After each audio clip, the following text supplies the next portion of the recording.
So, Henry's Child, we're here with, and Chris from Festival Eugene and Unaltered, and let's get this going without any more mistakes. That's me. It's all good, no worries. Free punches go around, right? Free kick in the shin, don't do that. Yeah, it's all right. So, origin of the band, myself and my friend Rob were roommates. He had a little tiny PvP bass. He'd been in bands in high school. He was an amazing musician. I said, I want to be in a band. I think I've got some poetry I've written, which I had been doing for most of my life. And he said, well, that's fine, but you got to find the musicians and make this work. And I said, okay. Shouldn't I get a guitar first? He thought that would be a good idea. I did. My mother bought me my first guitar. What was it? Wow, funny you should ask. Fender Newporter, 1961. Wow. She bought me an absolute classic acoustic. Jesus, my first guitar was like $20 from Walmart. No, my first guitar I still own, and it's probably a $1,000 guitar now. My mother did it right. She's an amazing musician herself. I've always said if I had a quarter of her talent, I would be a superstar. And if you've ever heard my mother sing, you would agree with that. She's amazing. So, from there, musicians, we started practicing. Found a drummer we liked, found a drummer we didn't like, couldn't find another guitar player, found a guitar player we liked with no drummer, started writing songs, that was good, and then found a drummer we liked, Pete Cornett of Florida, still in Florida, and myself and Rob and Pete, and a gentleman who shall remain nameless, was the guitar player. Didn't really like his guitar playing, booted him, and couldn't find another guitar player. Tried out, at last count, 27. 27 guitar players? Not exaggerating. Jesus. Yeah, not exaggerating. Well, you know, most of guitar players are like, yeah, I'm the best ever. Right. Right, but then... You're like, let me see what you have. Well, yeah, you're not the best. Well, hold on, though. Then they played with Rob and Pete. And they realized, oh, shit. These guys are really, really good. Yeah. And they did not measure up. So during this time, Rob and Pete, of course, were playing together, just the two of them, and this lasted almost a year. This is one of the reasons that they got so good, because they played together over and over and over, just the two of them. And I got to watch that. It was remarkable. The focus, the intensity, they created a style, and that did become Floater eventually. And I got to watch the germination of that entire thing. It was an amazing thing to see. Then finally, some guy answered an ad. I was at work. He shows up at the house Rob and I were sharing, and Rob meets him, and I remember Rob calling me like, I'm excited, this guy's good, I think he's going to be good. Okay, great. So he shows up at practice. So it's myself, Rob and Pete, and in walks Rich Clinton, guitar player for Henry's Child to this day. And so he's been in the band since the beginning, basically. Yeah, since the true germination of it all. Yes, absolutely. And at the time, we called ourselves Henry's Child, but you're not actually, in my opinion, you don't get to name your band until you actually play a show, right? So you can say, this is our band name. You know, and there's been a million bedroom bands, right? Right. So we called ourselves Henry's Child. We thought it was a great name. How'd you come up with the name? The movie Eraserhead. Oh. Hey, that explains a lot. Remember Henry? Yeah. Henry's Child, okay. The baby. Okay. Okay. Right. So, Rich plays with us, and it was obvious.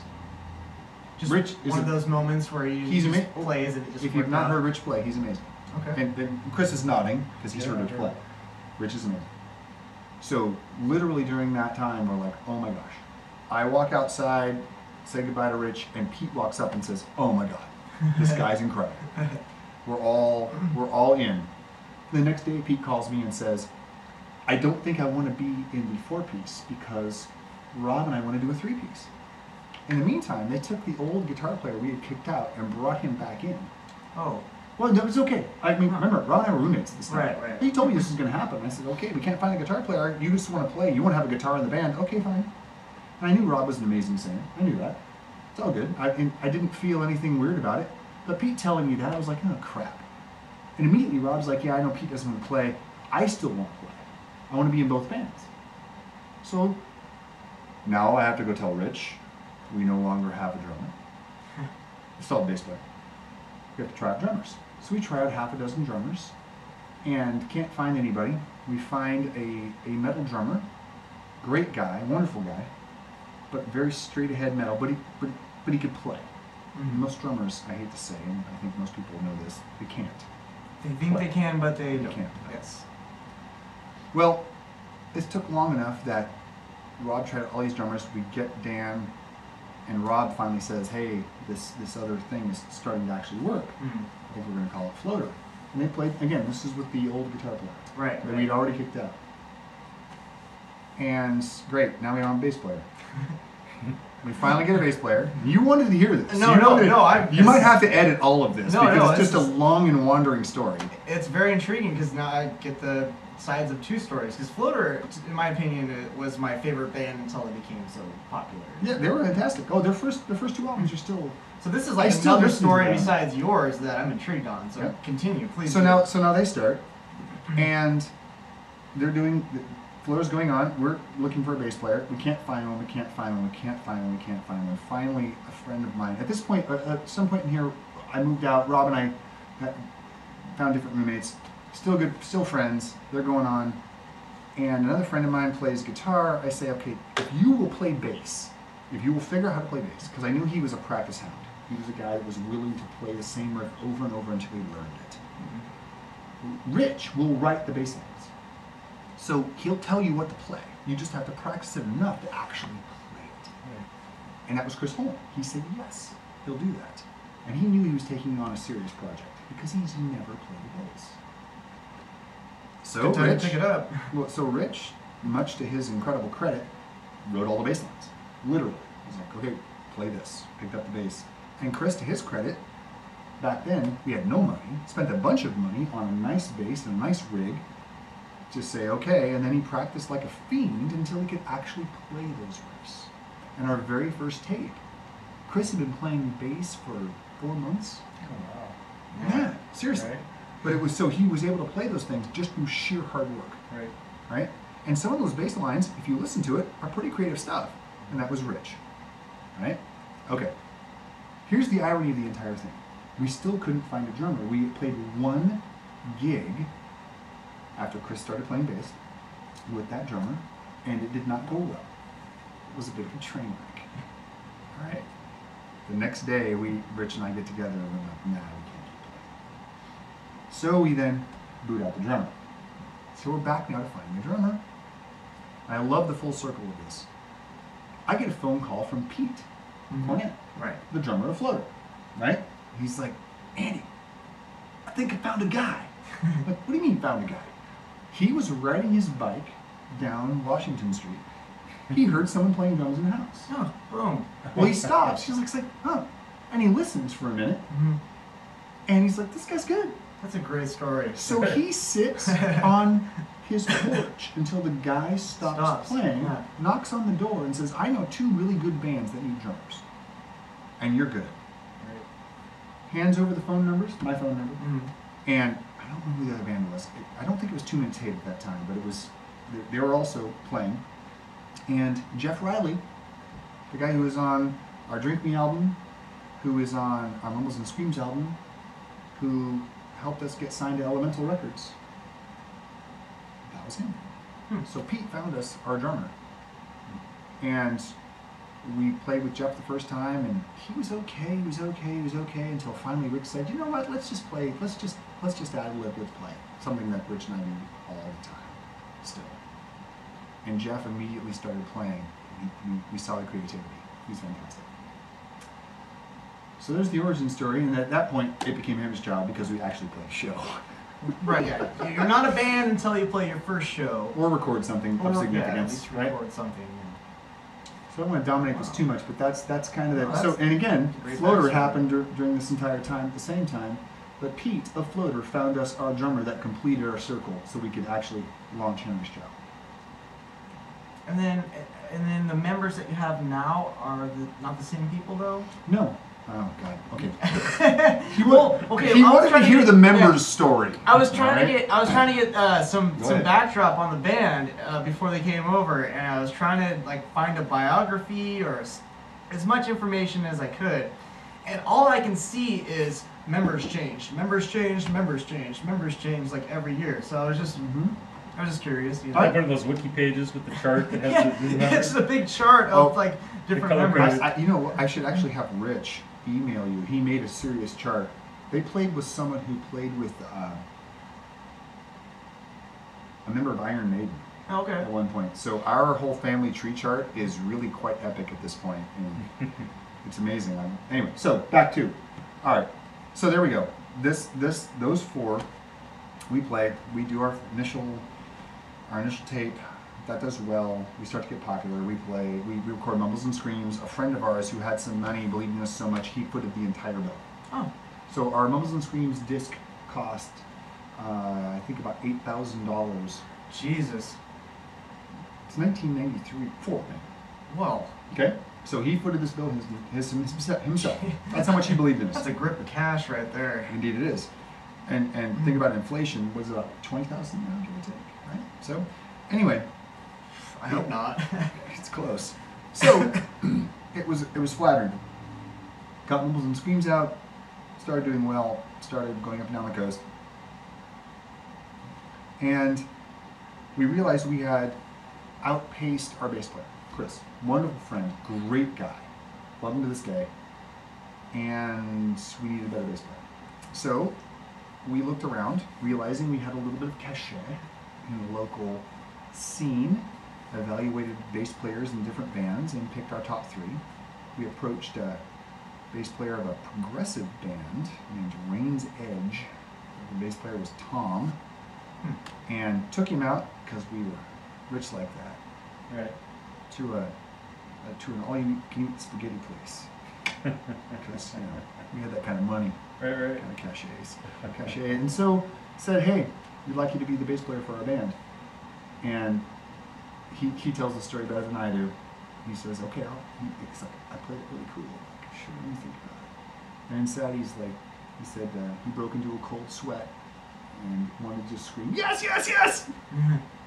He became our bass player. That's Tom. He was trying to play cool, trying to be like, yes, sure I will, but inside he wanted to be like, he was freaking out, right. I think Rain's Edge, I think the biggest audience Rain's Edge played to was about 50 people. Okay. So he was kind of stunned. Tom is still a bass player to this day, and still a super close friend. 20 years later, he is absolutely a best friend. And you know, that's important for a band too. You gotta like the people you're playing with, because you're gonna spend most of your time with them all the time. Huge so if deal. there's ever that like controversy of like, oh no, you're not playing it this way, you're not playing it this way, you know, it's not gonna work. Right. People get together and they get along. They're like, hey, why don't we do it this way? You know, all calm and casual instead of creating problems, which most bands have a problem getting along. No, you know, I'm gonna take it one level further for you. So most bands that everybody just says, oh sure, let's do it this way. I believe you need some conflict. Rich and I write most of the songs together. Right? So he writes the guitar licks, I write the melodies. Right? We input with each other. And it's a back and forth thing. But we're like brothers. So we will butt heads. It will be uncomfortable for people in the room. More than once. Tom, to his credit, understands how that works. Okay? And he gets that. So the creative energy, I want something, he wants something. It'll be a butt heads meet in the middle. We'll find. Well, maybe not meet in the middle. Once in a while, we all just walk away. But the point is, he knows all I want is the song to be better. Right. And I know all he wants is the song to be better. So even though we may butt heads, and we don't want to compromise, we don't question each other's motives. There's no manipulation going on. Okay. It's sincere. So therefore, because of that trust level, it's okay to get pissed off at each other. It's okay to be mad. We're going to show up tomorrow. It's fine. Yeah. Does that make sense? Yeah. So, I need a story, so here I keep talking. So, at this point, where are we at? So we get Tom. Amazing bass player. Amazing. We then win the first Sonic Explosion. Okay. In 97. And get signed to Elemental Records. Same label as Florida. Same label as Joy. Same label as Sweaty Nipples. They did distribution for the Daddies. I mean, Elemental was a big deal back then. a big deal. You've played shows with Floater, right? Oh, yeah. Yeah, Of course. I mean, roommate and friends. I'm Oh, sure yeah, you yeah. get And together we once had in a while. a bit of a schism going on there, a little competition issue, which was a little sad, frankly, when I look back on it with the eyes of age. You watch something like Pearl Jam's documentary, PJ20. Mm-hmm. It's an incredible documentary. Yeah, All the it's really bands were helping each other. Yeah. And we didn't have that in Eugene. And it was a little sad to me. And again, the eyes of age had to do over again. I feel like they would do it differently too. It was just young egos. Yeah. Young, Gets large egos. Gets the best of you sometimes, indeed. Yeah. Sometimes still, frankly. So then we record that album. It goes well. Jeff, the drummer, wonderful drummer. We have, all the recordings are with him. He starts becoming very difficult. And I'm not sure if it was because when he was in a band. I don't think it was. It was hard. It was like a little brother, like, pissing on things. He was being difficult. So we go to this, Nitpicking on stuff we that go to doesn't this, work we out. go to this professional photo shoot where the photographer is doing this for free because he likes us. Instead of $300 is the average, I believe, for a professional. But he did this for hours and hours. This was Nice. not over the phone. Please wear black. And I said, well, I'm going to wear a suit jacket and a vest Mhm. and a high collared shirt. And he's like, good, you're the singer, do that. Everyone else wear black. Jeff shows up in a white shirt. That's what I mean. That's what I mean. And that was truly the last straw. Like, hey, that's funny and everything, but not really, because you just screwed us up. Yeah. And we still have photos from that. And so a good friend of ours who was in a band called Locked Down, and they were a mid-90s metal band. Very good. He was an incredible drummer, Doug, out of Seattle. We stayed at his place when we were playing Seattle. We asked him, you want to be in our band? You'll have to move to Eugene. And he took about 30 seconds and said yes. Oh. And so, So 30 seconds to move a different town? well, he said, yeah. I mean, we again, context. We were Yeah. pretty popular at the time. And so he was in a band that was playing in front of, 50 people. We were playing in front of hundreds. Yeah. And he was a believer in what we were doing. So Doug said yes. This is after we won Sonic Explosion, right? We're getting radio play, the whole thing. We boot Jeff, get Doug, he moves down. And so that's the incarnation that you will see. And Doug was sponsored. I think it was Pearl back then. Sorry, Doug. Pearl back then. Now he's sponsored by DW. He's got a kit that every drummer I've ever seen will just start slobbering, which they normally do, right? Right. Yeah.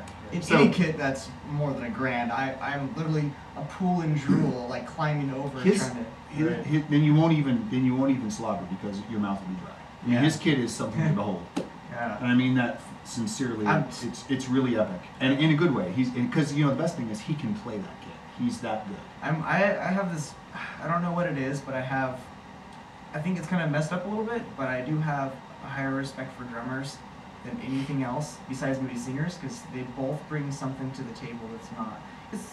My grandma taught me how to play piano, and that's what I started with. And she said if you can play piano, you can play everything else but sing and drums, because they stand alone. And so every time I see a drummer, I always kind of take them out of all the other players and judge them separately, and try to get a grasp of what's up, man.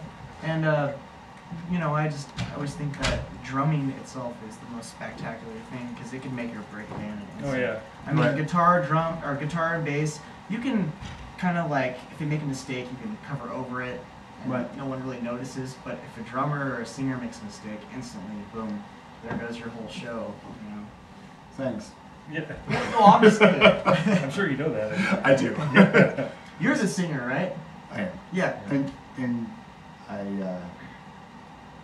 I just want to say, and this is hard to put into context. So, quit for 10 years, got back playing music again.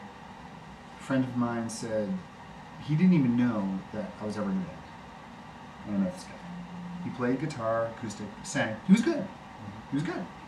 And I said, he's like, so, and then I said, he talked about music. I'm like, yeah, I used to be in a band. I gave him the discs, and he kind of was like, you've got to be fucking kidding me. Really? How did you not talk about this? Because I really didn't talk about it for a good decade. Anybody. So you're just holding on all this gold, and finally someone hears it? Well, no, it wasn't that. It was much more like I couldn't.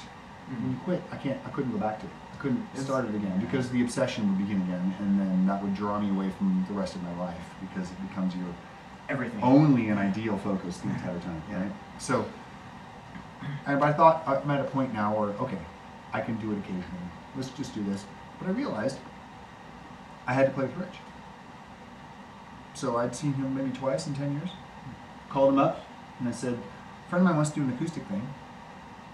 I still got a few acoustic chops. Not chops, sorry, that was an exaggeration. I can barely play acoustic and hold some chords. Right. That's about what I got. Right. We're gonna do this thing. Do you want to play? And Rich said yes, immediately. So I started this acoustic project. That got me back in touch with everybody else, right? And Rich had never stopped. So the opening band on Saturday is 7 Second Circle. They are remarkable because they are Rich and Tom and Doug. So is it, all those guys in a different band, yeah. They never stopped, man. Yeah, They were always in bands the entire time. They're going to be at the Wow Hall? They're opening on Saturday. Okay. And the guy who was one of the recording engineers on our Clearly Confused album, the one that we won Sonic Explosion, okay, Jarrett, who has a formal education in sonic engineering. The guy is amazing in recording engineering. He's been our friend. We had to smuggle him into shows back in the old days because he wasn't 21 to do our sound. You guys chuckle, but he was our sound guy. Well, we had to smuggle him into shows. That's how talented Jared is. All right, so keep that in mind. You can do that nowadays, though, right?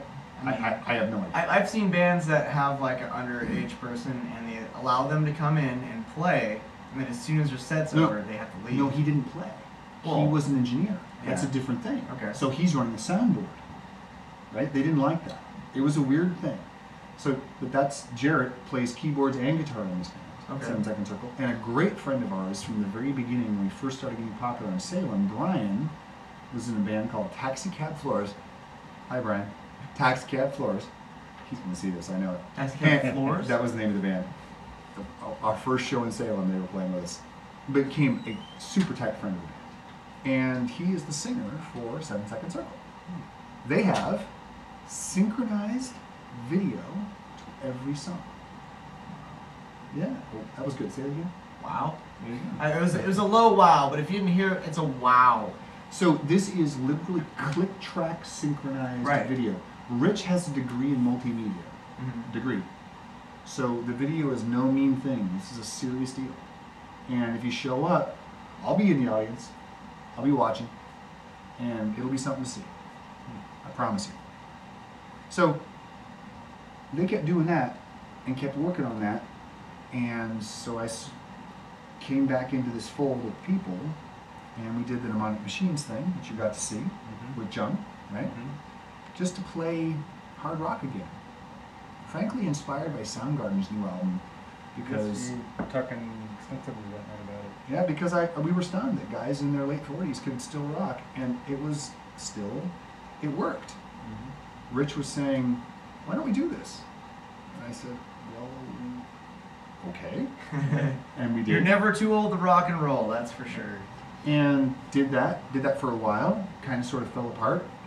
And we were going to open for Hiding Jekyll at their CD release party in June. This band was called Mnemonic Machines, which is now since gone. They don't exist anymore? No. It was myself and Rich and Tom and two great friends of ours, Quinn and Chris Cardwell, who were in the Ineffectuals. And that was a great band. And they're in a new band now, but anyway, still tight friends. Anyway, so when that fell apart, Rich said, why don't we see if Doug, because he was the last one, will do Henry's job? And I said, well, we're going to get like 6 practices. And Rich says, okay. And this is before the CD release party, your guys' 20-year reunion. Which, again, this is how we're still together. Yeah. One band broke up that was going to open, us with a different drummer and another guitar player. Rich says it's the craziest band story I've ever heard, I think. Yeah. And so everything coming together after it's separated, and everybody that knows each other goes into the band, then comes out of the band, then comes back to play with the band. Truly. And then we're getting ready for the show, and Greg who I love, Greg Gillespie, Yeah. and Jekyll, great guy, fantastic guy. They're playing with Dispatch of Sky on the 9th, January 9th, That's right. at the Well Hall. Absolutely. Which is they the were- day before these guys play. Yep. So don't miss either one of those shows. I will find you. He says, I'm not sure we should headline the show because there's been a lot of talk, and so we end up headlining it. Well, and plus you guys were gone for a while, only had 6 practices. Kind of iffy about how many fans would show up. I mean, it's kind of like a, hey, we've been gone for so long, I'm not sure anybody remembers us, let alone wants to go to our show. Truly. Yeah. And then people showed up. A lot of people showed up. You said you were 4 away from selling out? Something like that, 4 or 10 away from selling out. It was like... If you guys don't know the Wow Hall, it's pretty big. It's really hard to sell out. When you do, it's great because you actually make money instead of lose money. We made money that night. Yeah. Yeah. And it went... You were there? No. Oh, I thought you were at that show. No, a Okay. friend of mine from work went. Oh, that's right. Whatever. You'll be Saturday? I'm going to try. We got practice. So Hope so. As long as we're done. All right. Be awfully late. We're going at 11. Okay. We'll practice that. Oh, yeah, I'll be there. All right. Yeah. Anyway, it was remarkable because we were stunned, truly stunned, at the number of people that showed up, the intensity of the people that showed up. And what we were talking about earlier before the show is he was telling me that the family of people that were old enough, their kids were singing along to the songs, and they would have been like 4 or 5 years old listening to them back in the day. So I mean, it was crazy that you had all these young people too, right? Listen to your music and sing along to the lyrics when you've been gone for so long and you're, a couple of generations after them. Yeah, it was something. It's a strange feeling because having people before the show come up and say things like, I never thought I would get a chance to see you live. And I'm looking into a face of someone who's 25. Right. So they were, again, A couple of years old. 9 maybe, give or take, whatever, last time I played. And I'm stunned. He's like, yeah, I've been listening to your songs for 10 years. Tom wrote an entire blog post about it on our website. He was stunned. Sorry to interrupt you. In just a few minutes, actually, you guys stick around. We're going to take a break and play a bunch of songs from Henry Child, and then come back and talk more about it and all that stuff. So stay tuned for some great music. Okay. A little more? Yeah. First? We got Alright, like 5 so- minutes so- before break, something like Okay, that. cool. Keep So going. the finish is that being up there and seeing that and being able to, when you're on stage, you have a unique perspective. Obviously, you're looking at the audience and you get to see the faces. And if you've ever been a musician, then you've been in an audience. You've been an absolute fervent fan of a band. Nobody I've ever known who was a musician that spent so much time and energy to get up on stage to bring a band together wasn't someone who was completely possessed by a band at one point in their life. I can name bands like Rush I agree. and Pink Floyd and Soundgarden and Radiohead and these bands that just fully possessed my heart and my mind. I saw Radiohead live one time. Oh my god. I've seen them multiple times. Like chills all the way down my spine. The entire show, it was ridiculous. Yep. I'm a metal fan, and if you don't know who Radiohead, they're completely opposite of metal, but I still have the chills. Yes, indeed. Amazing band.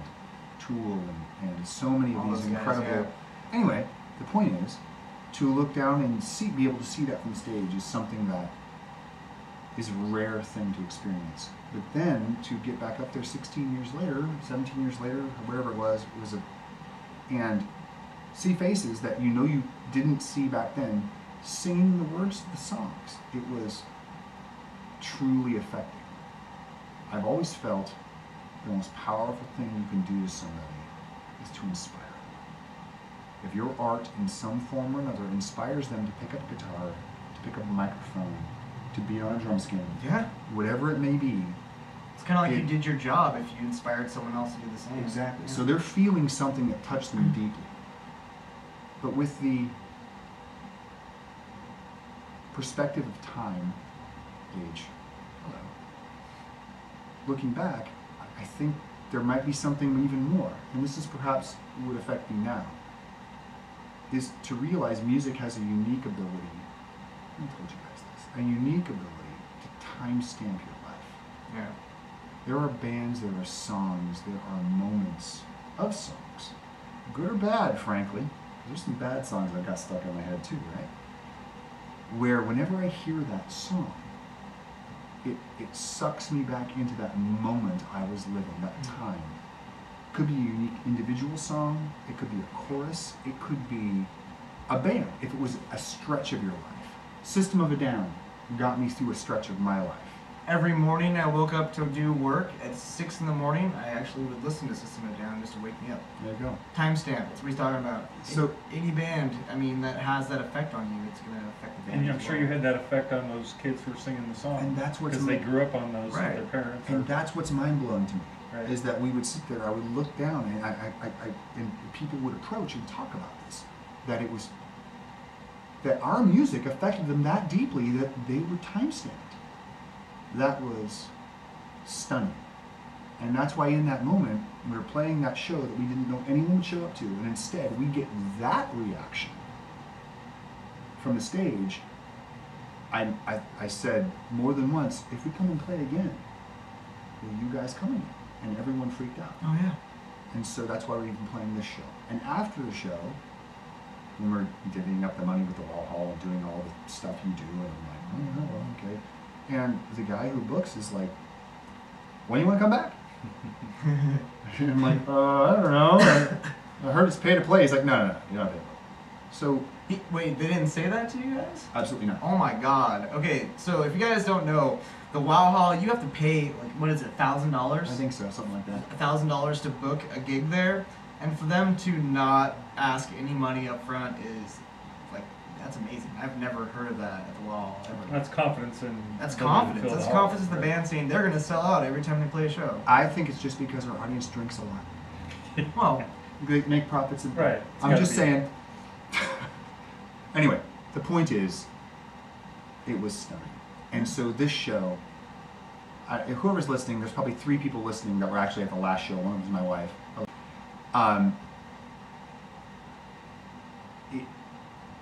The last show will be half of what this one was. Energy-wise, we are so much tighter now because now we've been practicing. Oh my gosh, it helps. How about that? Big Indeed. difference, you know. Yeah, 3 months makes. The stage show is going to be much more. Good friend Greg is Yeah. going to be doing the lights for us. He knows the songs. oh, He's he's memorized doing the them. lights for you guys? Yeah, he's taken it very seriously. He's been like internalizing. We gave him the set list. He's been internalizing. He's come to a couple of practices. It's going to be far better than the last one. Much more polished, much more deliberate, as opposed to just the moment of like, oh my god, I can't believe this is happening. I guess we'll play. Well, on that Truly. note, why don't we take a short break and play a few songs from Henry's Child and come back, and maybe we'll talk about the Festival of Eugene for a little bit, talk about your band that you're in, Unaltered too, which is a great band. Check them out. Festival of Eugene, 80 bands. 80 bands we're looking for to put on this festival. It's not just music. There's everything, any talent-wise in the arts, basically. But he's going to talk about how to submit, what they're looking for, all that good stuff. And then, of course, we'll definitely talk way more about Henry's Child. And it's not a show to miss. I mean, January 10th at the WoW Hall. Don't miss it. It's going to be legendary. We're also here with Chris from Unaltered. He's actually doing the judges. He's one of the judges for the Festival of Eugene. We need 80 bands. You could submit right now. It's really easy to be a part of the festival. I want to talk a little bit about that. Sure. And I'm not really a judge. We're not judging anybody. It's not a contest, but Don't I'm lie. not- Don't lie. You're not Chris. going to just accept you know, I'll judge any up here, band. but I won't let you know. It's well, let me talk about the festival. The festival, it's for having fun. It's a family-oriented event. We have, of course, the musicians we talked about. Other kinds of what am I looking for here? Different types of entertainment. Whether it's juggling, we're looking for anybody who wants to come. So juggling, fire, Any kind of art, any kind of art. basically, Yeah. yeah. What can you put on a stage? Entertainment. For the bands, I work with the band portion of it specifically, and we're looking for different genres, something that's family appropriate. You know, we didn't have any problems last year, so I'm not too worried about it. But I was asked to say that. Let's see. Last year we had rock, blues. We had some cover bands in country and rock, and So anything really. yeah. Let's see. This year, last year, it was pretty much a first come first serve because it was put together within a few weeks. Yeah, it's, what was it, 6 weeks? Less than 6 weeks? Yeah, it was Something really like quick. Yeah, very amazingly fast, and all on volunteer time. that? Yeah. So this year we got some time. We've got the website and the applications, and And I heard that it's a lot easier to submit this year than last year. absolutely, Too. absolutely. You just go to the website and. Yeah, festivalofeugene.com. Okay. It's live now. The applications are there, ready to be submitted. Please fill out as much detail as you can, because we will be screening and trying to fit slots and bands and genres, get a good mix. And our philosophy really is, we kind of talked about this earlier with the, what would we do if we could do it again with all the bands in Eugene? Well, that's kind of our opportunity here, is to showcase local talent. Our first preference is for local bands in the greater Eugene-Springfield area. And I know there's a lot of talent out there, and the live market is much different than it was, even 5 years ago, let alone 20 years ago. And so it's harder to hear these local bands. And so hopefully we can hear some local talent here at the festival. I was talking, I forgot her name, but the lady who runs the festival. Krista, yes. I was talking. She was on the show before Christmas break, and she was talking about there's 60 bands. Right. There's like 58 or something like that. And I asked her, I was like, so why don't you just round up to 60? And she's like, no more bands. That's way too many. And then like the week later, she's like, okay, now we're accepting 80. Yeah. That's just insane. Yeah, I hadn't heard that yet. So Yeah, 80 bands. Yeah, we'll a lot see. of bands to listen to, my friend. That's a lot of bands. We had 20-something last year. And, August 21st, right? 21st, 22nd, and 23rd. Skinner's Butte. Yep, Skinner's Butte Park out at the west end by the playground. What a beautiful location. Oh my God, it's gorgeous. In August, it'll be fantastic. Yeah, the river was right there, bringing enough cool air to keep it reasonable, and vendors, good food. Yeah, the bunch of vendors and a whole lot of different. So talk about it. You said it's a festival, so talk about some of that. So obviously you're going to see bands, but what else is going to go on there? Well, I'm not involved too much in this year's planning for the rest of it, but I've heard things like a children's area. I'm not sure, like a petting zoo or something. I mean, I'm not sure what, but That's cool. They're focusing on some activities that can really bring the kids in and have Like fun. fire dancers and stuff like that. Right. There was some talk just this week about having fire dancers on stage. Why the bands play? Oh my God, that would be amazing. Right. And there's 3 stages, so I mean, we're gonna have a couple on the 2 main stages. Just don't light the bands on fire, No, maybe? no. That's probably what the look he was giving me. Right, It's right. like, No. that could be dangerous. Please don't I light have a my lot of product equipment in my on hair. fire. Don't get too close, please. No, There's a we're deadline. hoping it's going to be a very, we'll wait and see who applies. So, How it's many your people- event, so apply, make it happen. How many That's people have applied so far? Do you know? basically- a big 0 so far, at least. Nobody's applied? No, it's Are- just gone live, so it's not. Hasn't Well, been you said live. it went live yesterday. Did he? Okay. That's what I heard. So It was supposed to go live It's okay that it's weeks 0. ago, but delay happened. So It's kind of been live. I noticed it, and I started looking for the emails, and they're all testing now. So we've knocked out a couple of bugs, and fine-tuned it, and it should be ready to go. That's- 80 bands. I mean, now's the time to apply if you want to be seen. How many people are going to apply? Be there? Thousands, right? Oh yeah, we estimated 3,000 to 4,000, 3 depending to on time of day. 4,000 fans cheering you on. Submit. Takes 5 minutes. What's the deadline for that? Okay, April 30th will be the deadline for applications, and then we'll take the month of May to, screen through them, decide what we're going to do, and then work with the bands to finalize scheduling and confirm dates and times and all that. And even though my band is not here, I'm saying that we'll apply.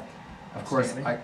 we're all late 40s, so I can't really commit. It's up in the air, but it's in discussion. Indeed, It'd be nice to see you guys I there. think that unless something untoward happens, we'll be there. Outstanding. I promise you. Outstanding. Love to have some well-known, talent showcasing what they can still do. Right, yeah. It's always fun to play outdoors. I think that it's the most. And this is going to sound a bit unusual. It's the most naked. It is just who you are. Yep. You're not hiding behind lights and smoke and fog and all the other crap that goes on at a show. You're just playing. Right. And there's just something very free, especially that's such a beautiful location. It's just a wonderful location. Oh yeah, Skinner's Butte. Skinner's Butte. It's nice. It was very relaxed. There was a few security guards, contract walking around, but there's no security incidents that I heard of. Well, last year I heard that it went off without a hitch. There was no stabbings or no violence at all, like no problems, really. Nope, absolutely. And in six weeks and less, creating a festival of thousands of people and there was no problems. I mean, it doesn't really get better than that. No. That's excellent. No. But you're also in a band, Unaltered, right? I am. And that's a heavy rock band. Yep, heavy rock. Yeah. And all originals, and we've got a couple sets worth. Oh, you don't play any cover songs? We do occasionally. I was about to hail you as some respect. I don't like the... I mean, I agree that sometimes a band should play a cover song, but I mean, come on. Especially if the band's still alive. The acoustic version of Henry's Child is called Redheaded Stepchild. We did a rockabilly version of Staying Alive. That would blow your mind. Cool, okay. We also did a slow blues version of the Spider-Man theme song that you would also love. So, blues, anything blues. You have to pick and choose your covers. That's the idea. Right. And we started covers just getting together, and then we started writing material. So. And some venues kind of require you to play a cover or two so the fans are familiar, especially if you're not a band that's... Yeah, if you're not a band that's well known, if you're just getting out there, they kind of want you to play a cover song or two so they have more people come to your venue. And we've done that. If you're just starting out, I mean, they're not going to really... Yeah, we had to throw, we throw a cover song out when everybody's just kind of looking at us because we don't have a following. We haven't been doing this long. Right. And so we throw that out, get a few people on the dance floor, and then throw another one in. How long have you guys been in a band? July of 13 is when we, pretty much knew this was going to be it. You played a show, though, obviously. You played shows. Oh, we played, 10 shows maybe. Since your first show? Our first show. What was our first show?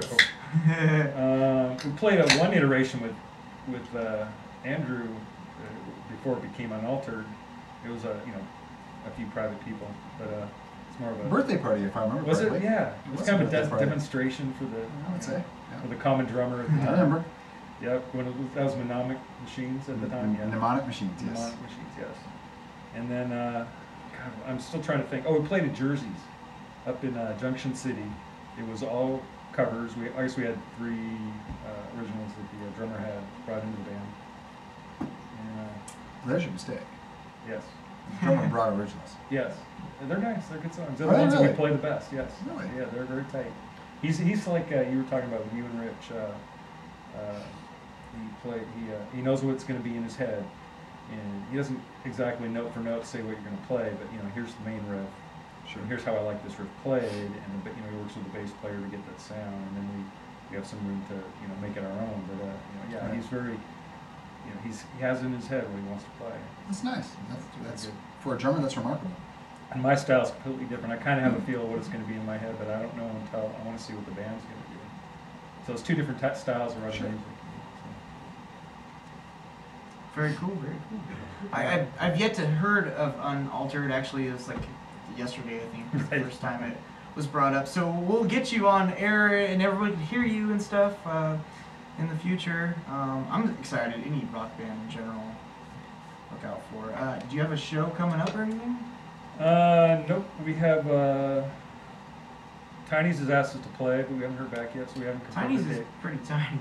Tiny's pretty tiny. We play at the Black Forest quite regularly. Well, that's the Every few thing. months. We talk about it a lot on all the shows, is how venues are closing down left and right, and it's kind of hard to play anywhere. We play Goodfellows, and then they close down. And they shortly close down, after that. J-Rock and all them, yep. Yep. I think they're still open, they're just not a music venue, Right. which is the same thing, it's closing down basically for bands. And our thing is we're getting more original, so we have a wider variety to choose from, and then start hitting, Salem, Portland. Do you guys have a recording, like an album recording or anything? No, we have some practice recordings up on Reverb Nation. Okay. They're okay, but they're just of us record practicing, so they're not studio. So some quality. raw footage. Yep. You gotta love the raw footage. Yep. That's. I mean, you can tell a lot about a band from not processed production quality. Right. Just the whole. Here's their sound and none of the effects or. Hey, I got some guy who's a professional doing my stuff. I mean, people actually get to hear what you will sound like live. I mean, and then of course there's bands like you guys who are great production-wise and also put on a good show. But there's a lot of bands out there that have the money to have the production quality of the CD sounding great, but then you see them live and it's not the same. So It's all one of the about most remarkable things about recording now, between where we were and where it is now. So the album Clearly Confused we did when we won Sonic Explosion was the most expensive album that Elemental ever did. It Really? cost John Bolt $12,000. Okay? $12,000. It was recorded at Dogwood Studios Okay. originally. Yeah. Everything except the vocals. They went to Gung Ho, Bill Arnett, and did the vocals and the mixing. Okay, he's the one that did all the daddy stuff. Bill is, if you don't know Gung Ho around here, so he is booked out 9 months if you give him a deposit. We're talking about Gung Ho as in the music and Gung Ho Records. records, yeah, And not it's the recording studio. not the video game Gung Ho that produces all the cell phone games. Just to clarify, there's another Of which I Yeah. am not familiar. Yeah, don't even bother. Be that as it may. So what's remarkable to me now is that the technology involved is, the leaps and bounds are absolutely staggering. They're stunning. Yeah. That it took so much money, and you've heard our recordings. Yeah. So the original Mumbles and Screams, the recording quality is not that good. It's not. I listen to it and I hear a flat snare. I hear flat toms. Some of the guitar EQ is not right, and it's not. And we spent a lot of money on that. Yeah. Enough money that I tell people now, and they're like you. They go, "Holy crap, seriously?" And then even more on Clearly Confused. And I do not like the vocals on pretty much every song on Clearly Confused, because I felt like we were being charged an extraordinary amount of money per hour. And you should And have had the best recording that, but I quality. felt that we did, but I felt the pressure of the performance. So sincerely, I don't feel I was at my best. The albums are good; they're good. I mean, I listen to them again. Timestamp, right? Yeah. Timestamp for me, of course. Be that as it may, it's so much easier to record now. The quality of the instruments, the quality of the recording equipment is staggering relative to what it was 10 years ago, 15 years ago. It is amazing to listen to. I just, it's something that of course the newest generation can't appreciate because they only know what is now. They didn't have the 10-pound walkie-talkies or the pagers. They don't even know what a pager is. Indeed, and that's okay. I get that. I mean, we make fun of that. A-track, what's that? Yeah, I get that. And we make fun of it, but it's a true thing. And so, but what it does do is it makes someone who wants to record just for themselves, wants to write their own music for themselves in their own closet, in their own living room, it becomes a real thing. That you can actually put something together that sounds fantastic. So you can pull those songs out of your head, you can extract that and apply it and record it and listen to it. When 20 years ago that was not possible. No. It was not on the radar. And that's how I got into writing songs. I can record it and, lay out the song's gonna lay out the different parts of it, put it all together, play it through, just the guitar I'm talking about, and then I could listen and go lyrics. There. Indeed. And it's right there on my computer. Right, and so I wonder though, here's what I think got lost. So when we used to write songs, the band, we would write songs, we would write a song, we practiced 6 nights a week. When we weren't practicing, we were playing shows. Okay, we would take the day off after a show just to recover. Otherwise, we were practicing 3 hours a night, every single night.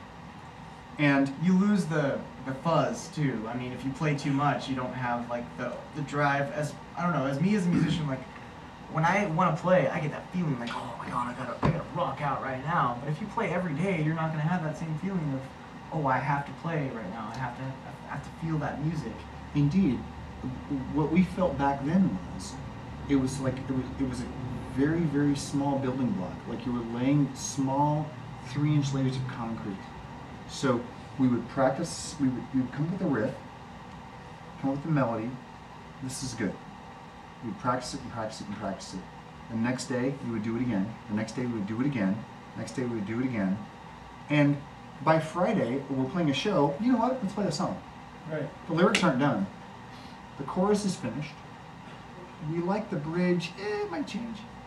We still, though, had the self-confidence or ego, whatever, to play it live.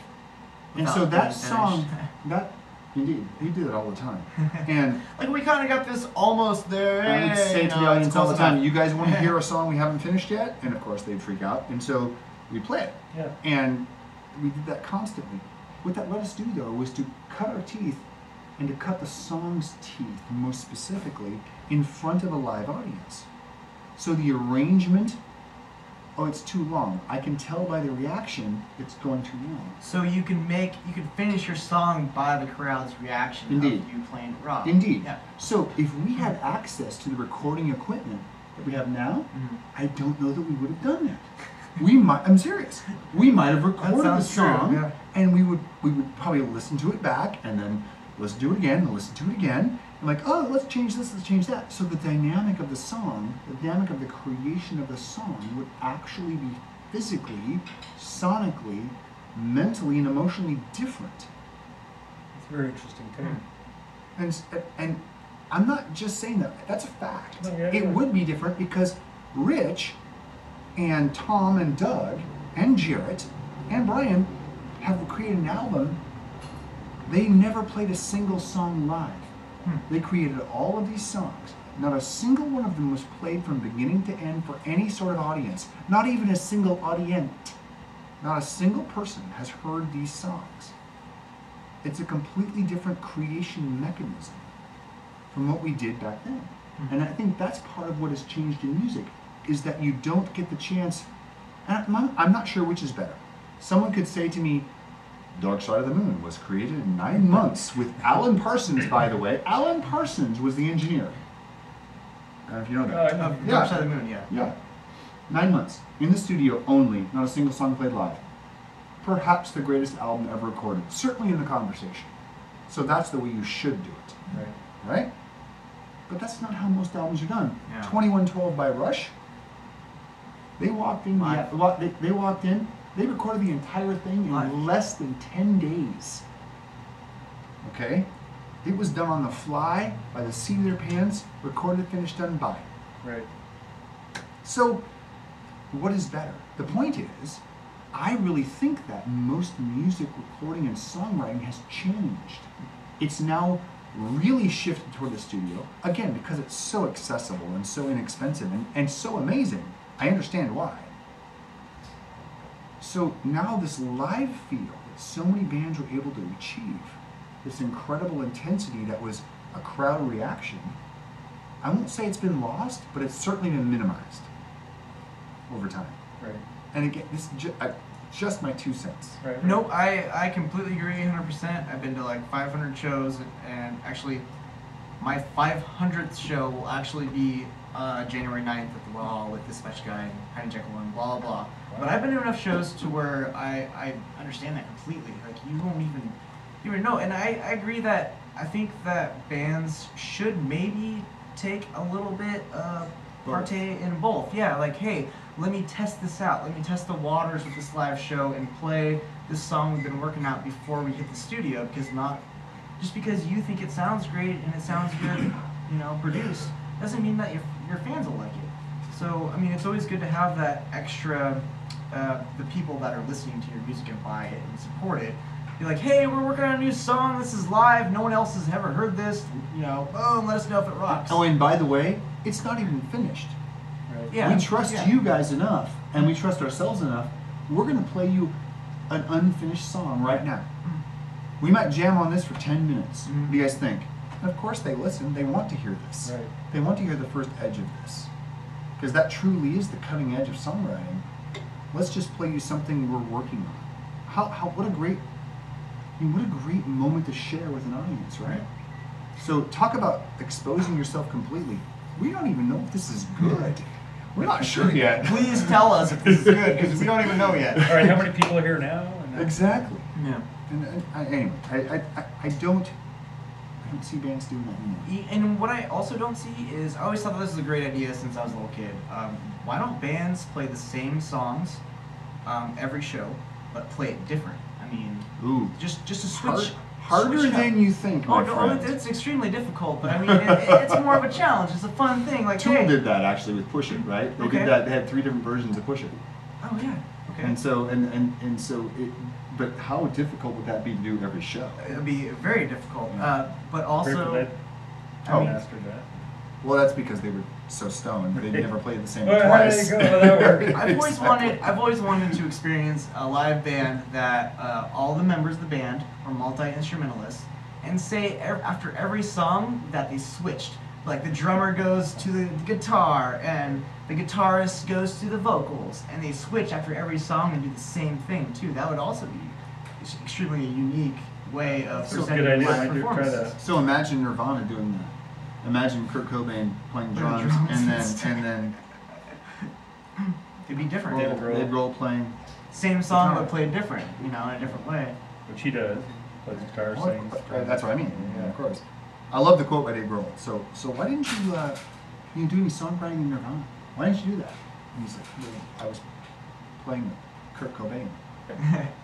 Why would I? Right. That's a good point. Anyway, Yeah.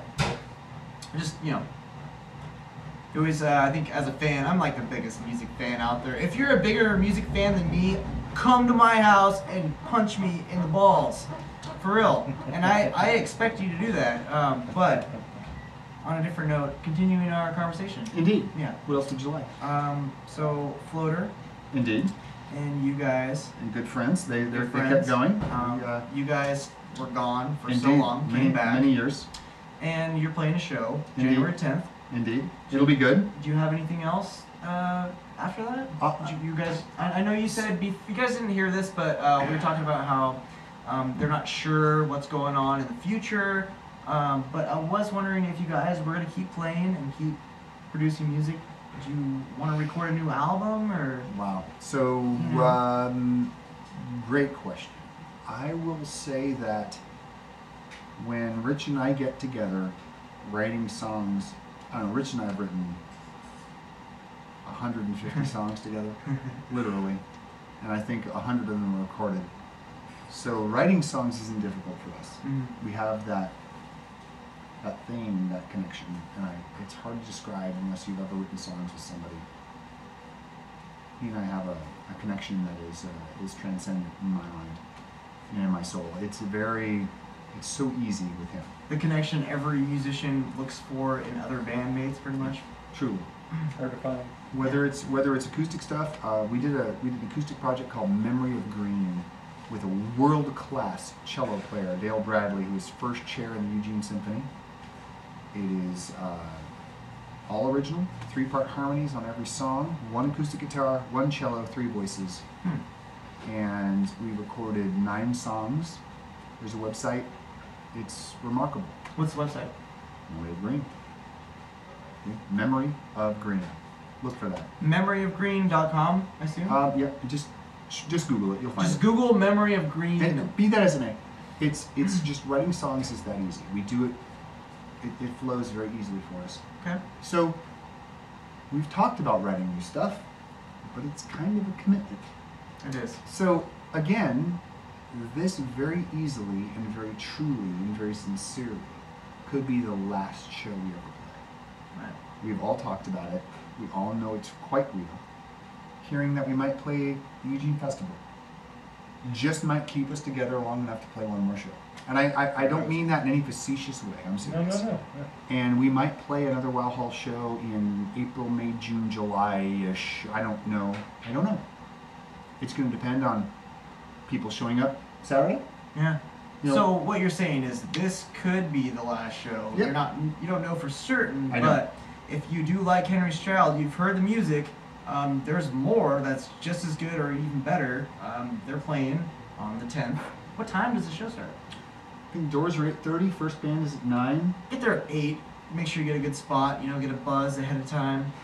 Go downstairs, drink a beer or two. Yeah. And let them know you want to hear new material. Yeah, You tell know, them, give that tell them support. to play something that doesn't exist yet. Right? You don't want this to be the last show. Indeed. And so, as musicians, the most remarkable thing is when we started playing these songs again. So Rich, Tom, and Doug, Rich the guitar player, Tom Tessenjoy the bass player, Doug Kramer the drummer, they've never stopped playing. I stopped for years. We got back together, we started playing those songs again, and they kept saying over and over, these songs are so simple. How did we ever think these were difficult? And people called us progressive back then, like the songs were hard. And they've never stopped. So the level of the musicianship of those 3 guys at this point is beyond the charts. It's certainly nothing you're going to see in a local band. These guys are monsters at this point. And I'm not just saying that because they're my friends. I am dead freaking serious. It's probably a reason why they are your friends. Is because part of it. You know. I mean, years it's of an practice, influence years of that you're friends dedication. with. Yeah, it's a big part of your life. I'm the one that stopped singing for years. Yeah, and I didn't mean to interrupt you, but Go ahead. so everybody else kept playing, and Mhm. then on the break, but you just stopped. You just stopped singing and stuff. I Just did. Took a whole. Decade. I'm not doing this anymore for 10 years. You just didn't. Yep. You didn't grab a mic and was like, blah blah blah. You know. Yep. Not a thing. And then what brought you? What was the moment that was like, I'm back? Like, what was that? What triggered you to be like, you know what, 10 years, I haven't done a damn thing, but you know what, I'm back and I'm ready to rock and roll. Wow, good question. Well done, sir. Sorry. Well, that was very. Trying to put you on the spot. That was a wonderful interviewer question. It's So been on my mind for a while. It's kind of good for, yeah. So learning things. truly, when I quit, I realized I couldn't do it casually because I would be obsessed with it again. So because it was the complete and total focus of what I did, we did. That was it.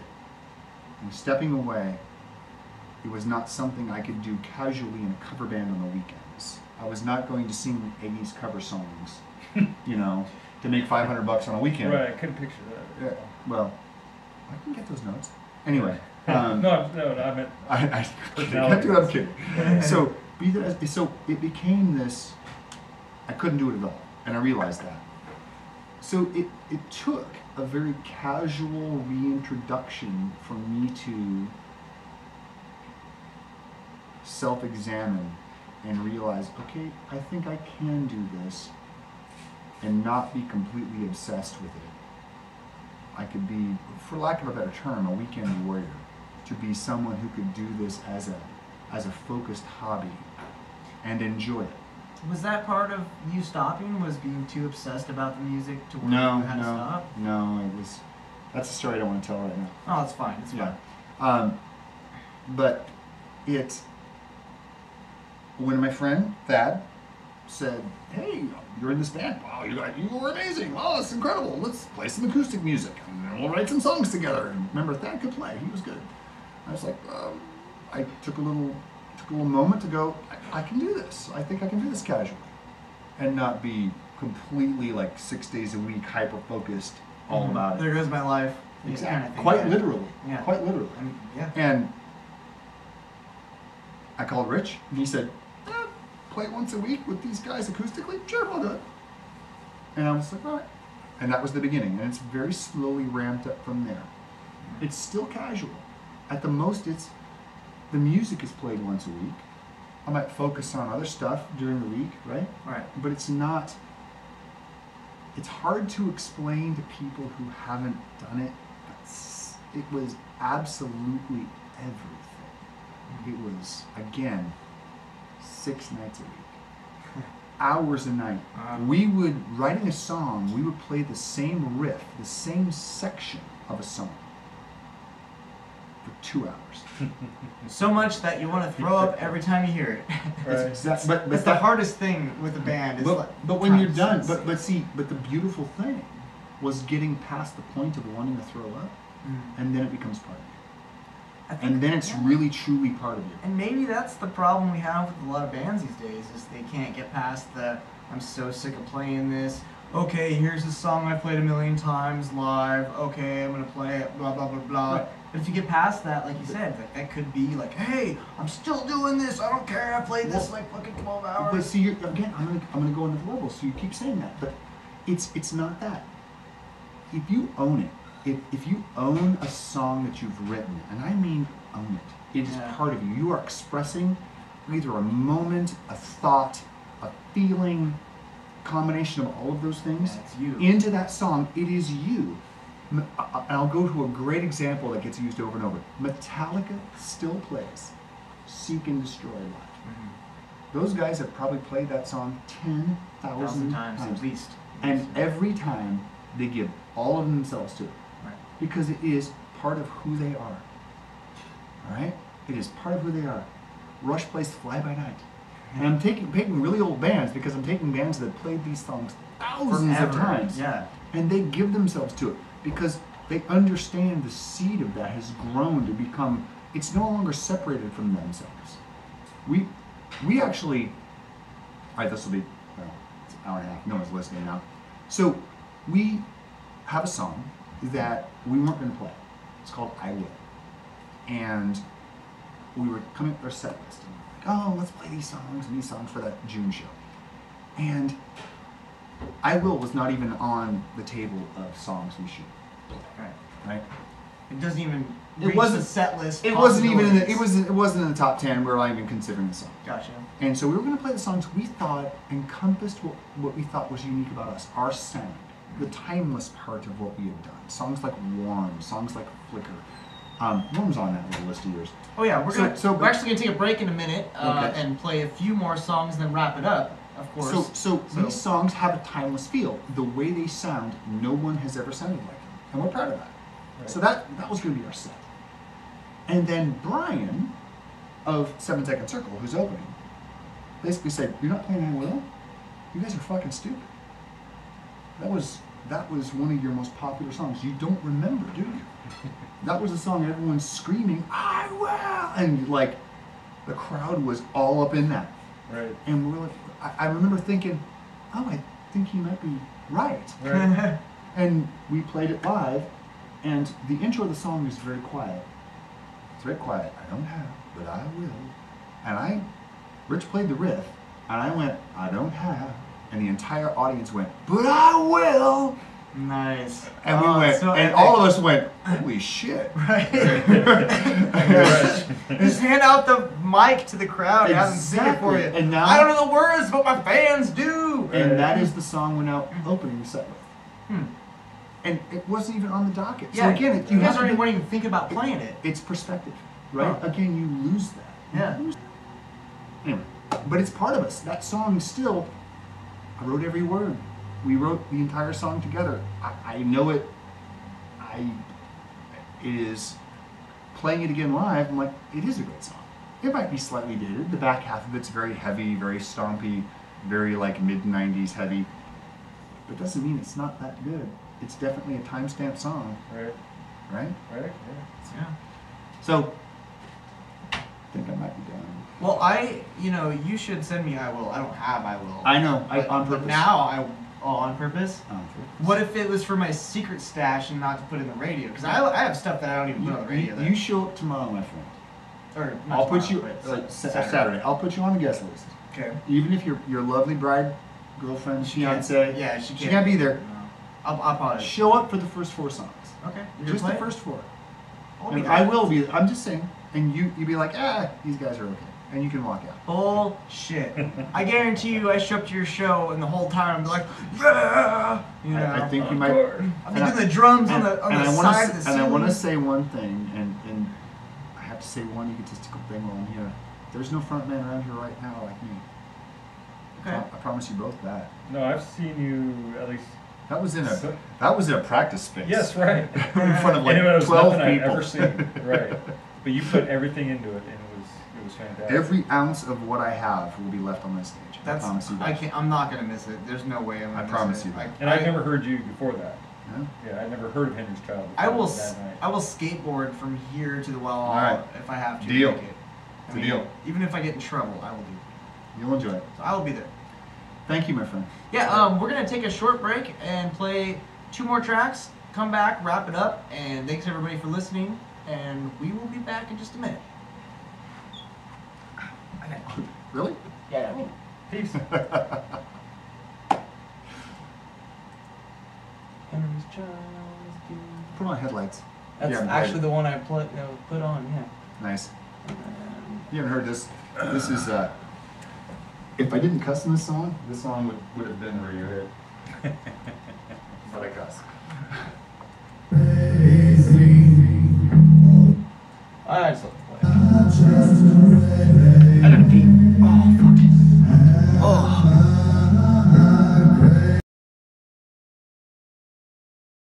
Unsigned Revolution Radio. Thanks for tuning in. Andrew from Henry's Child.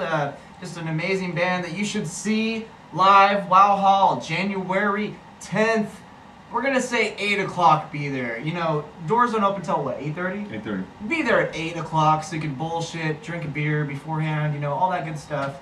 And we're also here with Chris from the Festival of Eugene. He is basically judging the bands. I mean, you say that you don't, but you're judging the bands for the entries. And he's also in the band Unaltered. If you've ever heard of them and you like rock music, definitely check them out. Where can we find you guys? Well, obviously this Saturday, and Lloyd just told me he's going to show up. I will be there. You know what? I don't care. I will be there. I will walk there in the rain if I have to. I don't care. I'll You'll record it. All right, There it record was. it. Yeah. So I do want to say, whenever you see Chris live, and you're in a band, and you want to play in that show, you should kiss up to him. Buy him a beer, buy him a drink. I heard that sucking up to him goes a long way when they're going to play at the show. I'm just telling y'all, you should probably consider that. But henry'schild.com. It's henry'schild.com. Simple. Indeed. Yeah. Nice and easy. If you can't find it, then I should probably slap you. You should probably work on your spelling techniques Yep. at this point. I promise you this show, if you show up Saturday, it'll be something you'll always remember. Okay. I promise you that. You can find us at on Reverb Nation currently, Reverb Nation / Unaltered. Or Facebook is Unaltered Eugene. You Okay. can grab Unaltered. And then, of course, festivalofeugene.com. Correct. You can submit your band stuff.